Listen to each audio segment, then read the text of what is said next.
Bismillahir-Rahmanir-Rahim. My beloved brothers and sisters, today I want to speak about something that is often misunderstood in our communities, especially by the youth, and sometimes even by elders. The topic is, what happens to women who walk alone? Now, before you rush to judgment or jump to conclusions, I want you to listen carefully. Islam, the beautiful religion we follow, is not a religion that suppresses women. No. In fact, it's a religion that raises them, that honors them, that protects them with dignity, with respect, and with love. But let's understand this correctly. Walking alone, does it make someone sinful? No. The Quran does not say, a woman must never walk outside without a man beside her. But Allah teaches us wisdom, modesty, and precaution. Our mothers, our sisters, our daughters, they walked, they worked, they learned, they taught, they went to markets. But they did it with haya, modesty, with dignity, and with purpose. They were not careless, but they were also not imprisoned. One of the biggest mistakes we make today is that we either become extreme on one side, locking up women from society, or we go extreme the other way, leaving everything wide open without guidance. Islam teaches balance. My sister in Islam, if you need to go somewhere, go with dignity. Go knowing that Allah is with you. Dress modestly, speak respectfully, avoid places of danger. And keep your heart connected to Allah, but don't let anyone make you feel like you're less of a believer because you walked alone to work or to study. Intention matters, taqwa matters. My dear brother, if you see a woman walking alone, remember, she is someone's sister, someone's daughter, just like yours. Islam teaches you to lower your gaze, to protect, not to prey, to be an ambassador of safety, not of fear. And remember, when a woman walks alone, it is not her test only. It is yours too. Society is failing, not because women are walking alone, but because hearts are walking without Allah. So let's return to the Quran, to character, to mercy.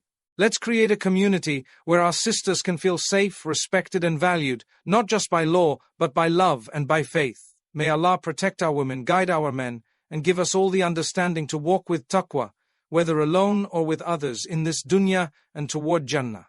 Ameen. Islam encourages protection, not oppression, of women. This principle is deeply embedded in the teachings of the Quran and the life of the Prophet Muhammad. Unfortunately, in some parts of the world, this core value has been misunderstood or misrepresented. Some people confuse Islamic guidance with cultural practices or personal insecurities. As a result, the concept of protecting women is sometimes twisted into controlling them or limiting their freedom unnecessarily. But Islam is far from that. The protection Islam encourages is a form of honor, not a form of imprisonment. It's a reminder that women are valuable and that value is not based on what the world sees of them, but what Allah knows about them. From the very beginning of Islam, women were given rights and recognition that were revolutionary for that time, and still remain relevant today. Before Islam, in many societies, women were treated as property, denied inheritance, silenced, and humiliated. Islam came and declared that women are partners in faith, intellect, and humanity. The Prophet said, women are the twin halves of men. This means their worth is not secondary, it's equal in their standing before Allah. Women were given rights to education, to inheritance, to owning property, to expressing their opinions, to working within boundaries of modesty, and most importantly, the right to worship and connect with Allah directly. When we say Islam encourages protection, it means safeguarding women from harm. Physical, emotional, social, and spiritual harm. It is not about denying them their basic rights. For example, if a woman needs to walk somewhere by herself, whether to the masjid, the market, or her workplace, it is not haram. What Islam encourages is for her to be safe, to dress with modesty, and to be aware of her surroundings. But even more than that, Islam commands society to ensure that she can walk in peace. The man is told to lower his gaze. The community is told not to allow corruption, abuse, or injustice. This is protection through values, not confinement. Sadly, in some cultures, women are made to feel guilty for simply existing in public spaces. They're told things like, "Why are you walking alone?" or "You shouldn't be out without a male guardian." While it is true that Islam values the presence of a mahram male guardian in specific situations, like long-distance travel where safety is genuinely a concern, this rule is often applied too broadly. We must differentiate between what Islam actually teaches and what people assume it says. The goal was never to isolate women from society. The goal was to ensure they engage in society without being disrespected or harmed. Look at the life of Khadija Ra, the wife of the Prophet. She was a businesswoman, independent, wise and respected. She managed trade routes, dealt with men professionally, and yet maintained her modesty and dignity. Not once did the Prophet tell her to stop because she was a woman. Instead, he supported her. Aisha Ra, another wife of the Prophet, was one of the greatest scholars of Islam. Men and women came to her to seek knowledge. She even participated in battles not as a fighter, but as a nurse, an advisor, and a leader. These examples show us that Islam's protection of women does not come by silencing them or locking them behind walls, but by giving them the space to shine, with faith, with respect, and with support. True Islamic protection is not about suspicion or fear. It is about love and accountability. When a father teaches his daughter to dress modestly, it's not because he's ashamed of her beauty, it's because he wants her to be honored for her character, her faith, and her mind. When a husband walks beside his wife, it's not because she can't walk alone, it's because companionship is part of love. And Islam encourages that unity. In today's world, when women walk alone, sometimes by necessity, sometimes by choice, our responsibility as a community is not to judge them, but to make sure they are safe and supported. The question should not be, why is she alone? The better question is, have we created a society where she can be alone without fear? That is the true Islamic standard. So when Islam speaks of protection, it is not permission to oppress. It is a call to uplift, to honor, and to guard dignity. And the moment we mistake control for care, we have drifted away from the path of the Prophet. Let us bring back the balance, where women are protected not by force, but by faith and by the values that make Islam a mercy to all. Walking alone is not a sin, but context matters. This is an essential point that many people misunderstand when they discuss women's movement in Islam. Nowhere in the Quran or authentic hadith does it say that a woman is sinful for walking by herself. The act of walking alone in itself is neutral. What Islam teaches us is to always consider the non-text untext, tangent intention, and intent circumstances in every situation, not just for women but for men as well. When a woman walks alone, Islam does not declare it haram or blameworthy. Rather, Islam encourages all individuals, regardless of gender, to be cautious, to stay away from harm, and to take the necessary steps to preserve safety and dignity. This is not a matter of guilt or shame. It is a matter of responsibility and awareness. A woman going to work, school, or even to the masjid on her own is not committing any sin. She is simply fulfilling her needs or obligations. The difference lies in how it is done and until. For example, if a woman walks alone at night in a dangerous area where crimes are frequent, Islam would advise her to avoid such situations, not because she is sinful if she walks there, but because the person risk is high, and Islam teaches us not to expose ourselves to danger unnecessarily. It's the same principle applied to anyone. If a man walks alone through a dangerous alley with wealth exposed, he's not sinful, but he's also not wise. Islam teaches wisdom and balance in every step. When scholars speak about precautions in public life, they are usually referring to societal realities. At the time of the Prophet, people lived in tight-knit communities. Even then, modesty, safety, and public behavior were emphasized for everyone. The Prophet taught his companions not to loiter on roads or public paths. He taught them to lower their gaze and to greet with peace. These teachings apply whether a person is alone or in company. What's important is in character you carry, not whether you are accompanied or not. Women during the Prophet's time did walk alone when necessary. They went to the masjid, to the marketplace, to visit relatives. In Sahih Bukhari, a woman approached the Prophet and asked questions in public. He never told her to return home or bring a man with her before she could speak. In fact, the Prophet instructed men not to interfere or judge unnecessarily. He once said, "Do not stop the female servants of Allah from going to the masjid, even when some of the companions were hesitant." This shows that women had autonomy, but within the moral framework of Islam. Let us also reflect on the story of Musa and the daughters of the righteous man in Madian. When Musa arrived at the well, he saw two women holding back their animals, not mixing with the crowd of shepherds. He helped them fetch water. Later, one of the women came walking alone to invite him to meet her father. The Quran even praises how she approached Musa. With al-Qashaya, modesty and confidence and rash and grace, Allah did not criticize her for walking alone. He praised her character. This is the example we must learn from. The intention behind walking alone matters as well. If a person, male or female, is outside for good purpose, like work, study, caring for family or worship, there is reward in it. But if someone walks alone to engage in sin or provoke attention, then the issue is not walking alone. The issue is the intention and bad behavior. Islam does not just look at the physical act. Islam looks deeper, at the purpose behind it and the way it is carried out. We must also remember that Islam does not allow blaming or shaming women based on assumptions. Sadly, when a woman is seen walking by herself, some people rush to judge her character. This is not Islamic behavior. The Prophet taught us to think well of others, to avoid suspicion, and to leave judgment to Allah. A woman may be walking alone because she has no other choice. She may be on her way to care for her family, seek knowledge, or earn a halal income. We do not know her story, and even if we do, we are not allowed to shame her. Instead of focusing on whether a woman should walk alone, we should focus on building a society where everyone feels safe, respected, and spiritually grounded. A woman walking alone is not the problem. A society that lacks decency, that does not protect the vulnerable, and that spreads corruption, that is the problem. Islam encourages us to be smart, to plan wisely, and to trust in Allah while taking practical steps. Women, like men, must be free to move, live, and grow in this world, while remaining connected to their faith. As long as modesty, purpose, and taqwa are upheld, walking alone is not a sin, it is simply a step in the journey of life. The Prophet empowered women. This is a fact that cannot be denied by anyone who truly studies his life and teachings.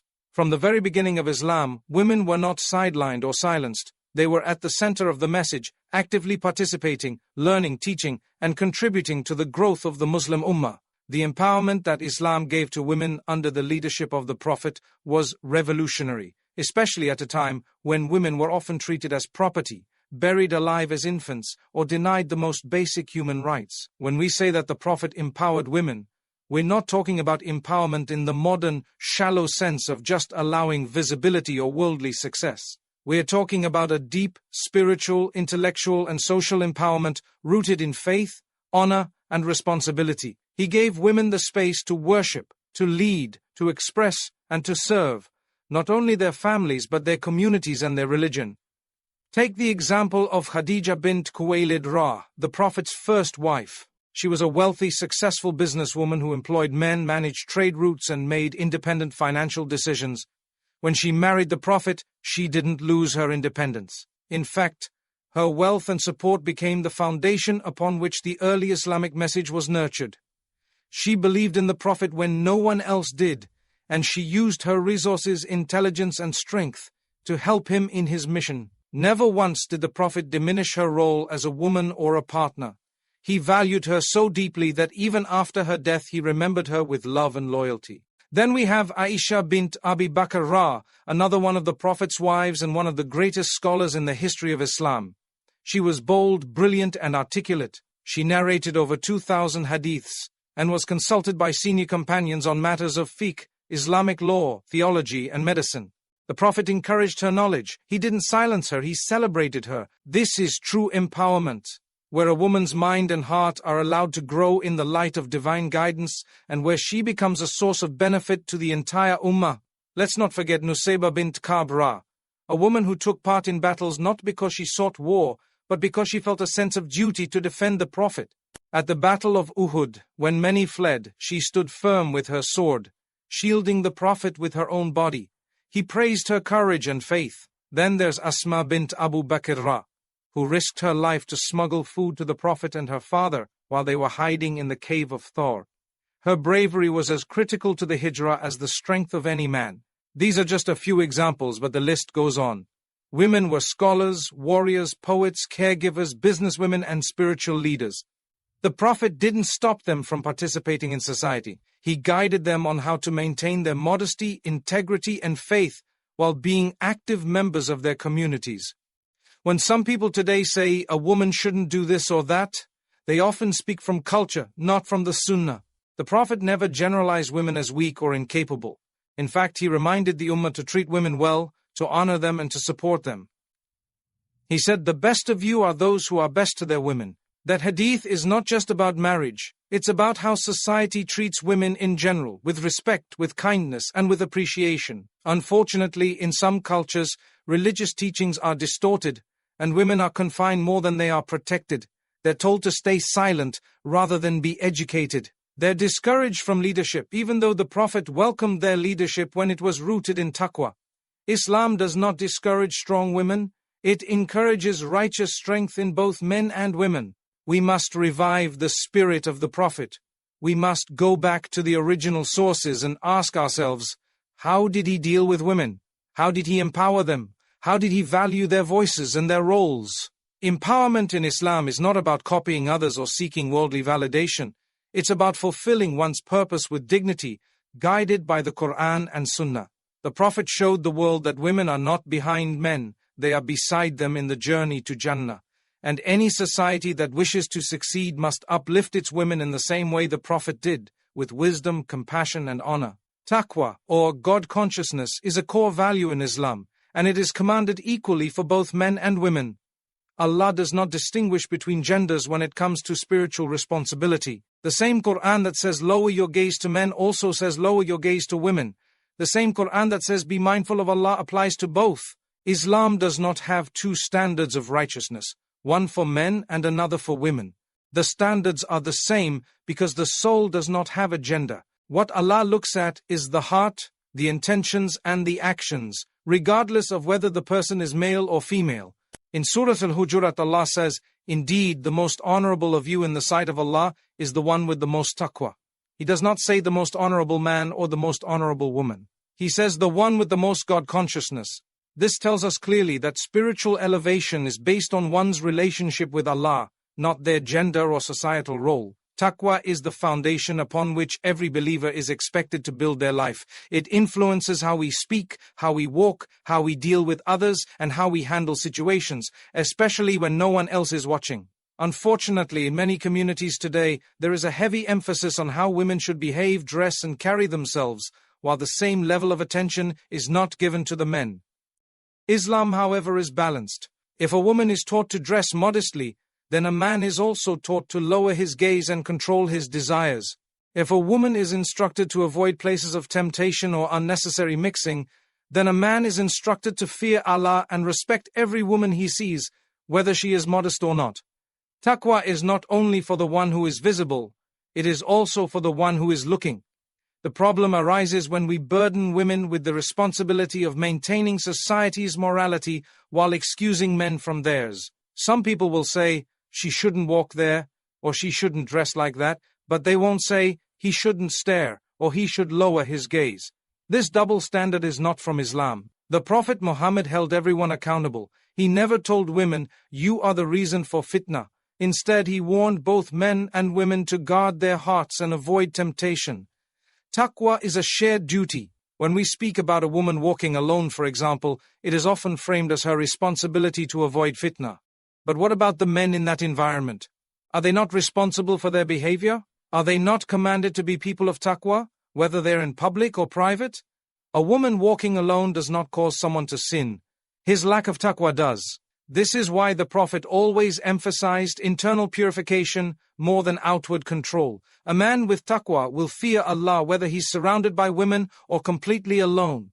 He won't take advantage of someone because he knows Allah sees everything. And a woman with taqwa will carry herself with dignity, regardless of who is watching. The beautiful thing about taqwa is that it frees you from fear of people and ties your heart to Allah. Whether you're a woman walking to work in a busy city or a man dealing with temptation online, the reminder is the same. Fear Allah wherever you are. This is what shapes a righteous society.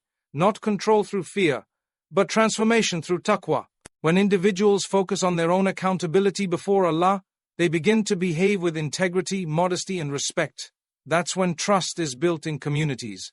The female companions of the Prophet were models of taqwa. They didn't wait for someone to police them. They were self-aware, driven by faith. They contributed to society, helped in battles, taught knowledge, and raised generations of believers, all while remaining spiritually focused.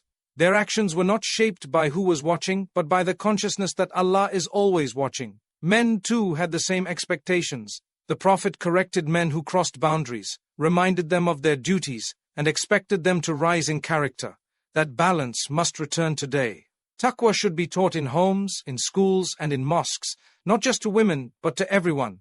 Because only when both men and women live by taqwa can we hope for a just and safe society. In the end, the one who walks with taqwa, whether alone or in a crowd, is never truly alone. Allah is with them, guiding them, protecting them, and rewarding them. So let's teach taqwa as the highest standard, and remind one another that Allah does not look at gender or status, but at the heart that fears Him and follows His path. Don't blame the victim, fix the environment. This is a powerful principle that aligns deeply with Islamic values. Yet it is often neglected in the way society treats women, especially when they experience harm or discomfort in public spaces. Islam came to establish justice, to protect the innocent, and to create a society where dignity and safety are preserved for everyone. When we see a woman harmed, harassed, or judged simply for walking alone, the blame should never be placed on her shoulders.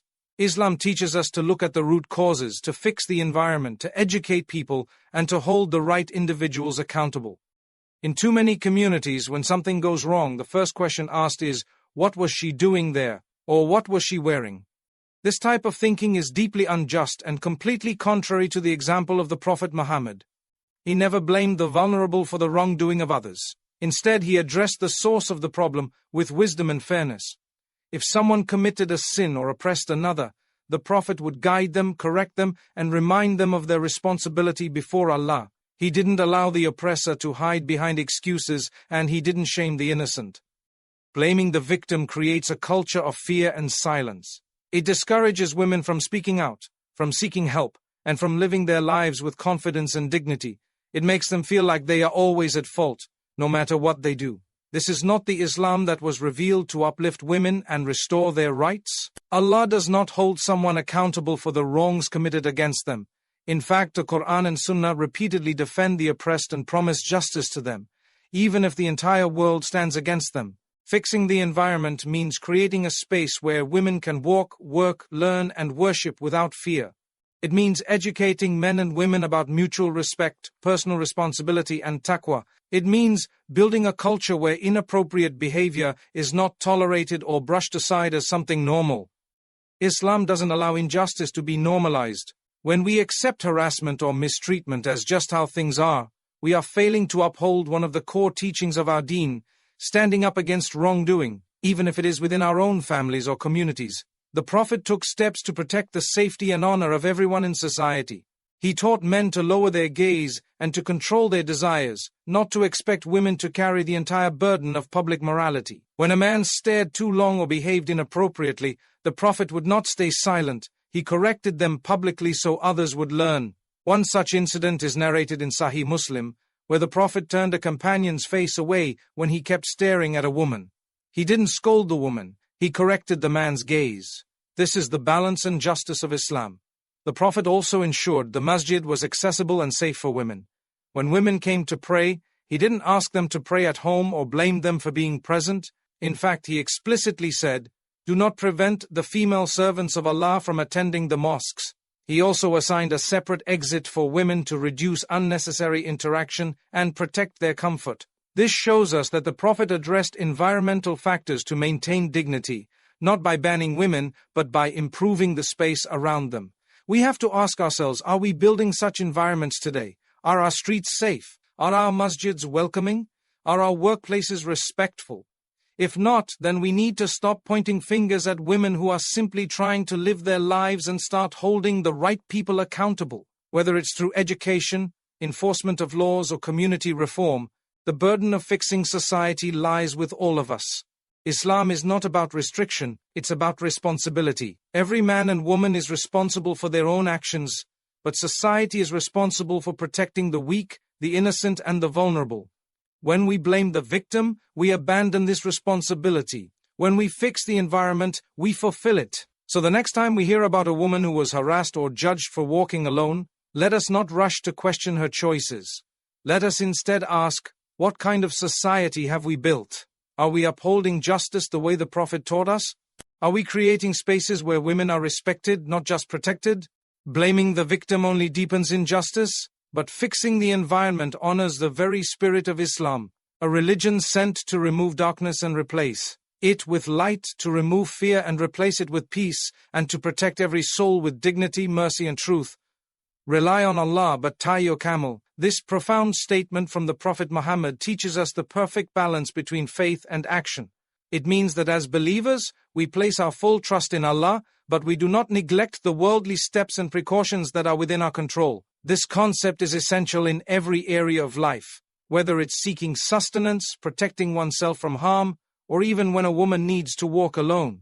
Islam does not promote recklessness in the name of tawakkul, trust in Allah, nor does it promote fear that paralyzes someone from living their life. It promotes a middle path: take the necessary steps, then leave the outcome to Allah. When the Prophet said, "Tie your camel and trust in Allah," he was addressing a man who had left his camel without securing it. The man said, "I trust in Allah," but the Prophet corrected him. Trust in Allah does not mean abandoning effort. It means doing your part with sincerity, then surrendering the results to Allah's wisdom. This principle is equally relevant when we talk about the safety and movement of women in public life. A woman who goes out of her home for a valid purpose, whether it's work, education, shopping, or attending a religious gathering, should rely on Allah for protection. But she should also take reasonable precautions. That includes being mindful of her surroundings, dressing modestly, staying in safe areas, and avoiding unnecessary risks. These are not signs of weakness or fear, they are signs of wisdom. It is wrong to tell a woman that she must never step outside because the world is dangerous. The world was dangerous even during the time of the Prophet, yet women moved about with dignity and purpose. What Islam teaches is not to isolate oneself out of fear, but to prepare oneself with wisdom and trust in Allah. Taking precautions is a sunnah. Even the Prophet, who was under divine protection, took measures to ensure safety during travel, battles, and daily life. He appointed guards, secured routes, and consulted companions on the best strategies. He didn't say, "We believe in Allah, so let's ignore all planning." Instead, he showed us that true tawakkul is deeply connected to action.